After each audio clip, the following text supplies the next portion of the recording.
सोनपुर घाटी के ऊंचे पहाड़ों के बीच घिरा एक टूटा फूटा वीरान किला, जहां अब डाकुओं का अड्डा बना हुआ है। अबे बहराम, ये करतब तुझसे होगा क्या?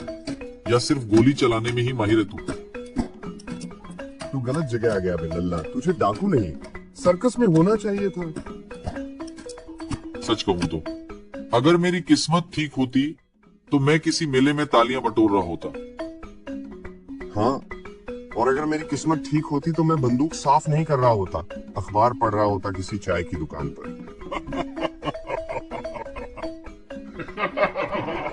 सरदार सरदार, एक तांगा आ रहा है घाटी वाले रास्ते से। 4 मुसाफिर हैं उसमें, पक्की बात है, माल भरा पड़ा है। तांगा इस घाटी से?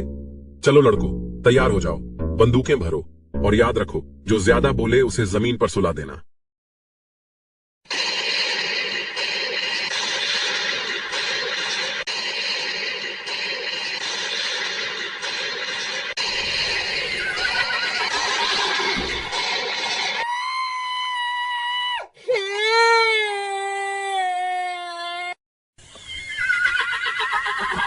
रुक जा तांगे वाले, अगर जान प्यारी है तो तांगा यहीं रोक दे।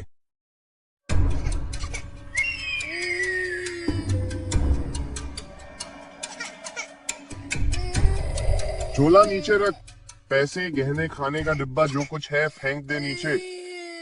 बेटा कुछ मत ले जा, बच्चा साथ है, खाने का सामान है बस। तू क्या हमें भीख मांगते समझ रहा है? हम छीनते हैं, दया नहीं करते। ये ले लो भाई, मेरे पास जो भी है सब ले लो, और हमें बस छोड़ दो, जाने दो। रो क्यों रहा है छोरे? ये तो रोज का खेल है यहाँ। मेरे पास कुछ पैसे हैं। पीछे क्या छुपा रहे हैं, हट जा।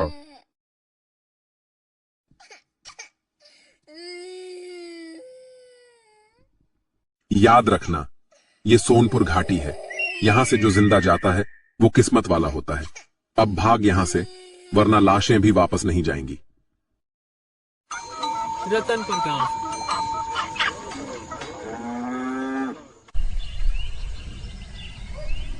अरे गोपाल, कहाँ जा रहे हो सुबह सुबह?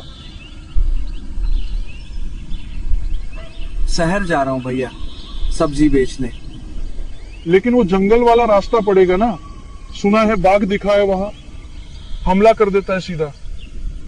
पता है भैया, डर तो लगता है, लेकिन क्या करें, सब्जी नहीं बेचूंगा तो घर कैसे चलेगा। ठीक है भाई, रास्ता सुरक्षित नहीं है, संभल के जाना।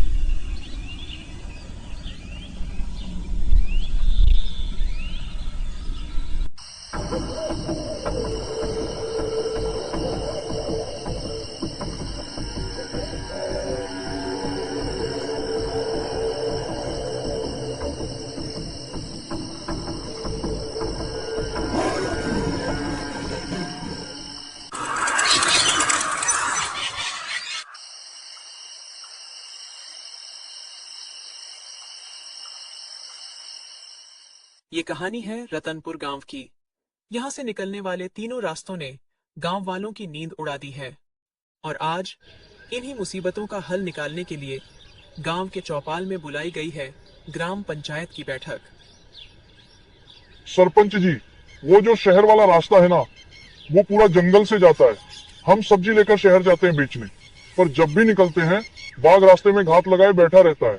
उसे जो दिखता है चट कर जाता है। कई बार तो हमारी जान भी मुश्किल से बची है। परसों की बात है, हमारे गांव के गोपाल भैया पर हमला कर दिया था, बेचारा बच नहीं पाया। अब हालत ये है सरपंच जी कि हम डर के मारे शहर नहीं जा पा रहे। सब्जी खेत में सड़ रही है, कमाई का कोई और रास्ता नहीं है, घर में चूल्हा जलना मुश्किल हो गया है। कृपा करके कुछ कीजिए, वरना हमारा जीना हराम हो जाएगा। हरे राम, तुम जो कह रहे हो वो सिर्फ तुम्हारी नहीं बल्कि पूरे गांव की तकलीफ है। हमारे गांव के लोग शहर तक नहीं जा पा रहे, ना व्यापार कर पा रहे, ना दवा ला पा रहे, और इसकी वजह सिर्फ वो जंगल नहीं है बल्कि वो बाघ है। इसका हल निकालना ही पड़ेगा। सरपंच जी, वो सोनपुर जाने वाला रास्ता जो पहाड़ी घाटियों से होकर जाता है, अब डाकुओं का अड्डा बन गया है। वो डाकू पहाड़ियों पर छुपे रहते हैं, बंदूकें ताने हुए राहगीरों को रोकते हैं। रुपए, पैसे ही नहीं, खाने का डिब्बा तक छीन लेते हैं और कई बार तो लोगों को बेरहमी से पीटते भी हैं। हाँ सरपंच जी, पिछले हफ्ते सुरेश चाचा को इतना पीटा कि बेचारे अब तक बिस्तर पर हैं। एक बार हमारे पड़ोसी का लड़का गया था बहन की शादी में, लौटा तो ऐसा पीटा हुआ था कि हम पहचान ही नहीं पाए। सरपंच जी, रामनगर जाने वाला रास्ता भी क्या कम है। हम तो सोच रहे थे कि कम से कम रामनगर वाला रास्ता ही बचा है, पर अब वहां भी इंसान नहीं कोई और बस गया है। क्या मतलब? वहां कौन है? भूत है सरपंच जी, पीपल के उस पुराने पेड़ पर जो रास्ते के किनारे है। जैसे ही सूरज ढलता है और अंधेरा गहराने लगता है, उस भूत की आंखें खुलती हैं और फिर जो भी उस रास्ते से गुजरता है उसका मार पीटना शुरू। कभी किसी का सामान को तोड़-फोड़ शुरू कर देता है, जैसे ये उसका रोज का खेल हो। अब बताइए हम कहाँ जाएं सरपंच जी? शहर वाला रास्ता बाघ खा जाता है, सोनपुर में डाकू लूट लेते हैं और रामनगर में भूत पीट देता है। गांव तो जैसे चारों तरफ से बंदीगिरी बन गया है। देखो भाइयों और बहनों, अब ये मुसीबत हमें ही दूर करनी है। कब तक हम डर डर के जीते रहेंगे? हमारे गांव के नौजवान आखिर किस दिन काम आएंगे? ताकतवर भी हैं, समझदार भी हैं, पढ़े लिखे भी हैं। गांव की रक्षा अगर करनी है तो बच्चे, बूढ़े और औरतें थोड़ी खड़े होंगे। हाँ, इसमें खतरा जरूर है, जान जाने का भी डर है, इसलिए कोई जबरदस्ती नहीं है। जो भी करना चाहे अपनी मर्जी से करे, पर याद रखना ये काम गांव के लिए है, अपने लोगों के लिए है। और एक बात, मैं अपनी बेटी के लिए वर ढूंढ रहा हूं, और जो नौजवान इन तीनों रास्तों की मुसीबतों को खत्म करेगा उससे मैं अपनी बेटी की शादी करूंगा, क्योंकि जो पूरे गांव की हिफाजत कर सकता है वो मेरी बेटी की जिंदगी भी संभाल सकता है।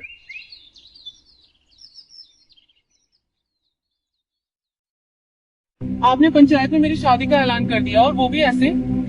जो भी 3 रास्तों की मुसीबत हल करेगा वही आपका दामाद बनेगा। क्या मैं कोई इनाम हूं पिताजी? गांव की हालत देखी है तूने। मैंने वो ऐलान गांव की भलाई के लिए किया था। अगर मेरी बेटी का नाम जुड़ने से किसी की हिम्मत बनती है तो इसमें गलत क्या है? वैसे भी मैं तो तेरे लिए लड़का देख ही रहा था, और कौन सा बाप नहीं चाहता कि उसकी बेटी की शादी किसी शिक्षित, बहादुर और समझदार लड़के से हो। मैंने कुछ भी तेरे खिलाफ नहीं किया बेटा, मैंने तो हमेशा तेरे लिए ही सबसे अच्छा चाहा है। तो क्या मेरी खुशियां, मेरे सपने सब गांव की भलाई के नीचे कुचल दिए जाएंगे?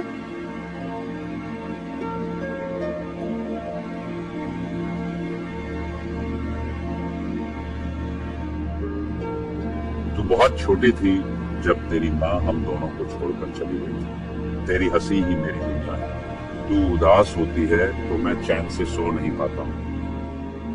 आपको वो लड़का पसंद नहीं, मुझे मालूम है, लेकिन उसने कभी मेरा साथ नहीं छोड़ा पापा।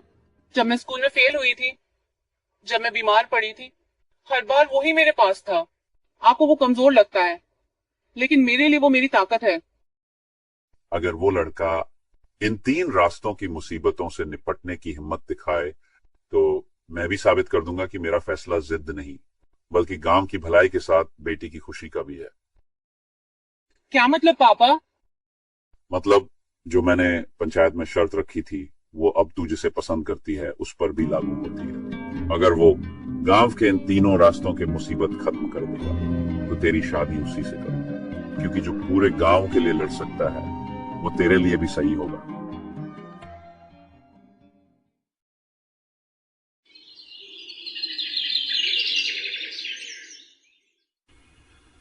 लेकिन भूत भूत सच में हुआ तो लड़ाई के आगे जीत। अब चाहे बाघ हो या भूत, मैं पीछे नहीं हटूंगा। ठीक है, अगर भूत से बच गया तो अगली चाय मेरी तरफ से, नहीं बचा तो तेरे तेरवी की चाय भी मैं ही पिलाऊंगा। इस बार नाम कमाने का मौका है, वरना जिंदगी भर चप्पल सिलते रहूंगा लाला जी की दुकान में। जोश ठीक है, पर होश भी रख, कहीं नाम कमाने के चक्कर में जान गंवाना ना पड़ जाए। सोचो जरा, लोग जब कहेंगे यही है वो लड़का जिसने बाघ को पछाड़ा, डाकुओं को भगाया और भूत को हटाया, छोटे बच्चे तक नाम लेंगे हमारा। और उस दिन के बाद कोई हमें हल्के में नहीं लेगा, ना गांव में ना रिश्तेदारों में। और अगर बाघ ने चबा लिया तो गांव कहेगा अरे बेचारा बहादुर था, खा गया बाघ। चलो चाय पी लो उसकी याद में। भाई एक बात साफ है, जो ये कर जाएगा उसे सरपंच की बेटी के साथ सिर्फ शादी ही नहीं होगी, बल्कि सम्मान, बहादुरी और समझदारी की पहचान मिलेगी। मुझे तो समझ ही नहीं आ रहा कि इन तीनों रास्तों की मुसीबत को कैसे खत्म करूं। तुम बहुत समझदार हो, बताओ क्या करूं कि ये तीनों खतरे भी खत्म हो, ताकि हम दोनों की शादी के लिए तुम्हारे पिताजी राजी हो जाए। पहले बाघ को हटाना होगा, लेकिन ध्यान रहे कोई हथियार नहीं।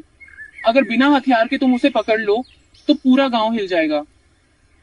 बिना हथियार कैसे?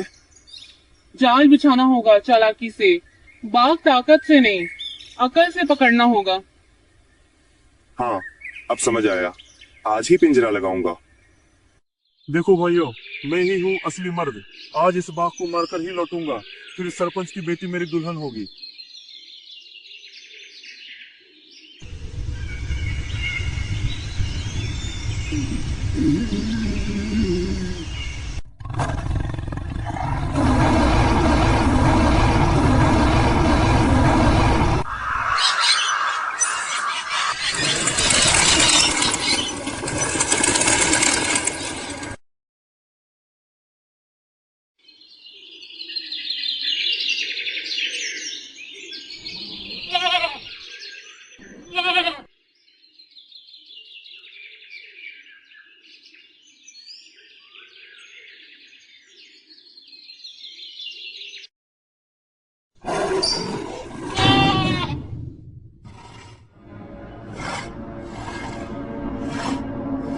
अब इस भूत का खेल खत्म।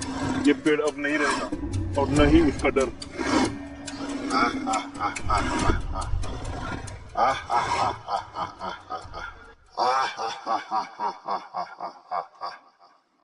तुम इंसान मेरा घर तोड़ेगा, एक एक का गर्दन मरोड़ दूंगा।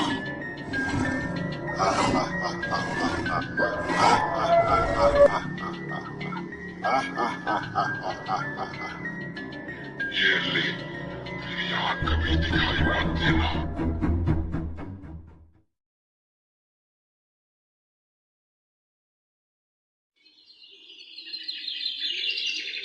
ना बाघ का सामना कोई कर पाएगा, ना भूत से बच पाएंगे।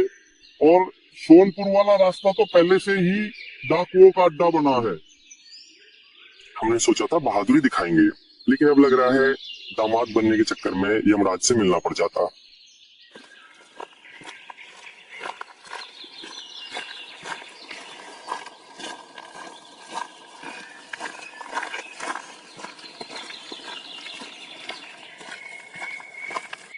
लो, सरपंच जी भी आ गए। सरपंच जी गांव के नौजवान भूत से भिड़ने गए। कोई डर के मारे भागा, कोई घायल होकर लौटा। भूत को देखने की हिम्मत किसी में नहीं बची। अब सबका जोश ठंडा पड़ चुका है। बाघ के सामने खड़ा होना आसान नहीं है सरपंच जी, वो तो सीधा गले पर झपटता है। और वो डाकू के पास तो बंदूक है, उनसे लड़ना बहुत ही मुश्किल है। ये है वो बाघ जिसने हमारी राहें बंद कर दी थी, लेकिन इसे मैंने एक भी हथियार का इस्तेमाल किए बिना खून बहाए मैंने बाघ को पकड़ लिया है।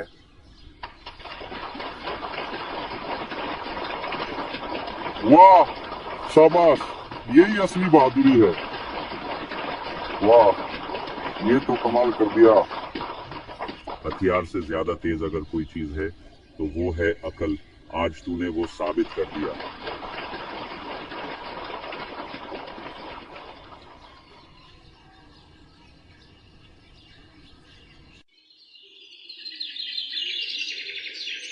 तुमने यहाँ क्यों बुलाया? तुम्हारे पापा देख लेंगे तो बड़ी गड़बड़ हो जाएगी। पापा को पता नहीं चलेगा, तुम टेंशन मत लो।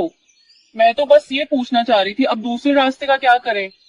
वो डाकू तो इतने बेरहम है कि किसी को जिंदा नहीं छोड़ते। मेरे पास एक आइडिया है। डाकू भी इंसान होते हैं और इंसानों को सबसे ज्यादा क्या चाहिए? खाना। हम स्वादिष्ट खाना बनाएंगे, पूड़ी, सब्जी, मिठाई, लेकिन उसमें हल्का जहर मिलाएंगे। खाना गधे की पीठ पर बांध देंगे और उन्हें उसी रास्ते पर भेज देंगे। हाँ, ये ठीक रहेगा। मैं खाना रेडी करके देती हूँ।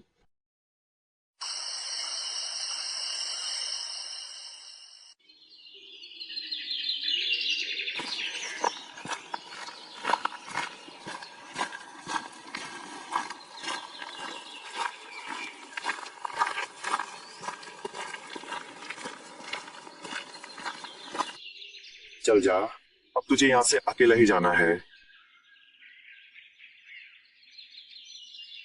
अरे रुक जा बे गधे, लगता है इसका मालिक हमारे डर से पहले ही भाग गया। अरे इसमें तो पूरी सब्जी है, मुझे तो लगा था कि ये डब्बा खाली है। अरे वाह, आज तो खुद खाना चलकर आया है। ले चलो अड्डे पे, सब बांट के खाएंगे।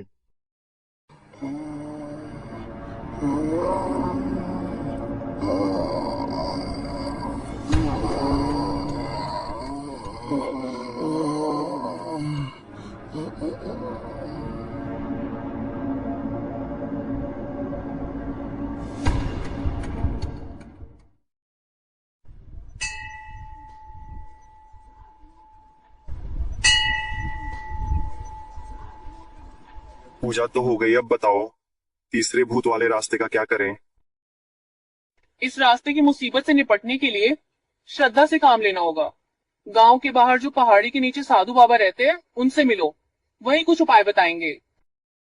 भूत से डर तो नहीं लगता, लेकिन वो पीपल का पेड़ बहुत अजीब है। वहां अंधेरा होते ही कोई रोता है, कोई हंसता है। डरो मत, साधु बाबा जो बोलेंगे वही करना, और उसके बाद तीसरी सड़क भी सुरक्षित हो जाएगी। बाबा, गांव की तीसरी सड़क पर एक पीपल का पेड़ है। वहां कुछ है, अंधेरा होते ही वहां से गुजरने वालों को परेशान करता है। मैं जानता था कोई एक दिन इस सवाल के साथ जरूर आएगा। वहां एक भटकी हुई आत्मा है, कई सालों से वहां बंधी हुई है। उसे मुक्ति चाहिए, डर फैलाना उसका खेल बन गया है। तो फिर उपाय क्या है बाबा? ये मंत्र से सिद्ध धागा है। इसे आज दिन ठीक 12 बजे पीपल के पेड़ के तने पर 7 बार घुमाकर बांध देना, बिना पीछे देखे वहां से लौट आना। कोई आवाज दे तो भी मत रुकना। ओम भूत प्रेत बाधा निवारणाय नमः। ओम भूत प्रेत बाधा निवारणाय नमः। ओम भूत प्रेत बाधा। रमेश तेजी से पेड़ के तने के चारों ओर घूमकर धागा को लगाते ही भूत हमेशा के लिए पेड़ छोड़कर चला जाता है। रमेश ने हिम्मत से हर एक रास्ते का हल निकाल दिया। अब मुझे यकीन हो गया है कि ये मेरी बेटी का साथ निभा सकता है। पापा, तो क्या अब आप सच में मान गए? हाँ बिटिया, तुम्हारी शादी इस बहादुर के साथ होगी। और यूं तीनों रास्तों की मुश्किलें सुलझ गईं। अब ना कोई डर रहा, ना कोई रुकावट। अब गांव वाले हंसी खुशी रहने लगे।